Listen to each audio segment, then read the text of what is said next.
Hello everyone, welcome back to Easy Education London, and this is our cheat sheet for an inspector calls. Now, we are going to be going over the key quotes and also get the key themes that you need to be aware of in preparation for your exam. So, for many of you, depending on when you're watching this, your exams are literally around the corner. So now it's just a matter of a few days. And by the end of this video, you should all have a better understanding of an inspector calls. Now, we are going to get started with Mr. Birling. And what are some key facts that we need to be aware of, right? Number one is that Mr. Birling represents the higher class or the upper class. He's a wealthy businessman who only cares about making money. Now, if you make links to A Christmas Carol, you'd see there's some similarities between Mr. Birling and Scrooge from A Christmas Carol. Number two, Priestley makes Mr. Birling a villainous character to highlight the dangers of selfish capitalism. And number three is that Mr. Birling does not learn from the story of Eva Smith. He only cares about it when he thinks the story might damage his reputation. Now, what are some key quotes that you need to remember? So these are taken from Act 1 and Act 2. So just to go over a few, just to elaborate, if you look at the first one, well, it's my duty to keep labour costs down, and if I'd agreed to this demand for a new rate, we'd have added about 12% to our labour costs. That's taken from Act 1. Now, what does this quote suggest?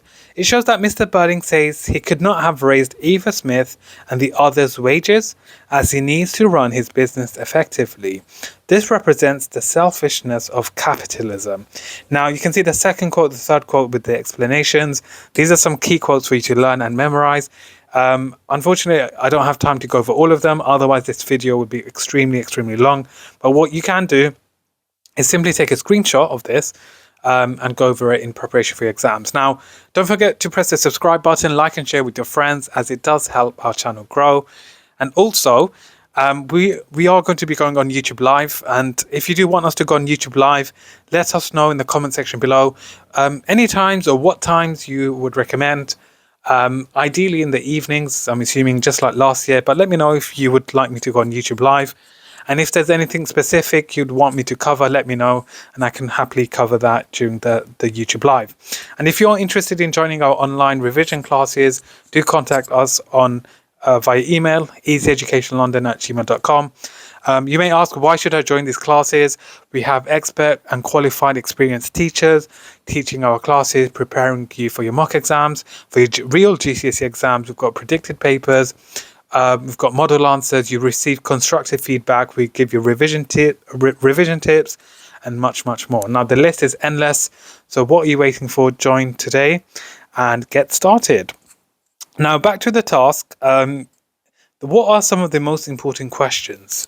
Now, as you can see, some of the most important questions you may ask, initially, is what is Mr. Birling's connection to Eva Smith? Now, Mr. Birling fired Eva Smith from her job because she led a group of workers who striked because they wanted a pay raise. That's one essential area for you to consider. And then what technique does Priestley use to make Mr. Birling seem foolish? And if you remember in the text, to those of you who have studied it, Priestley uses dramatic irony, like when Mr. Birling says the Titanic is unsinkable, to present Mr. Birling as naive and idiotic. Now, this is something for you to remember. So if you need to take a screenshot of this, do take a screenshot, as it will be helpful in preparation for your exams. Now, moving on to Sheila. What are the three key facts regarding Sheila? Sheila is engaged to Gerald Croft. This match takes place partly so her father can become a closer business associate of Lord and Lady Croft. Although Sheila mistreats Eva Smith, Sheila's attitude changes throughout the play as she becomes a better person. And when Sheila hears about her role in Eva's death, she is upset, and she accepts responsibility and agrees that her actions were unacceptable. Now, what are some of the key quotes that you need to be familiar with? So in Act 1, she says, "Mummy, isn't it a beauty?" Sheila is presented as childish by using words like mummy. She plays the stereotypical young pre-war higher class woman whose role is to marry well and produce children. Now, as you can see the other quotes with the explanations. You can take a screenshot of this in preparation for your exams.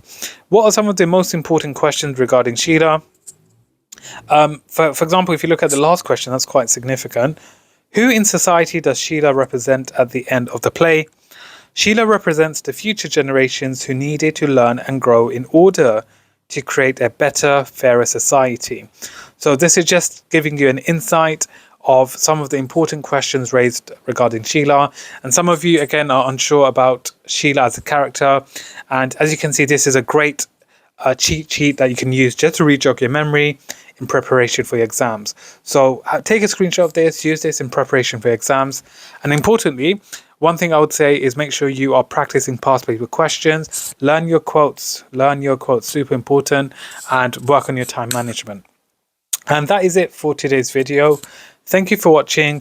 Don't forget to follow us on all social media platforms at Easy Education London, on TikTok and Instagram, etc. Thank you all for your continued support. Don't forget to subscribe, like, and share for more. Thank you.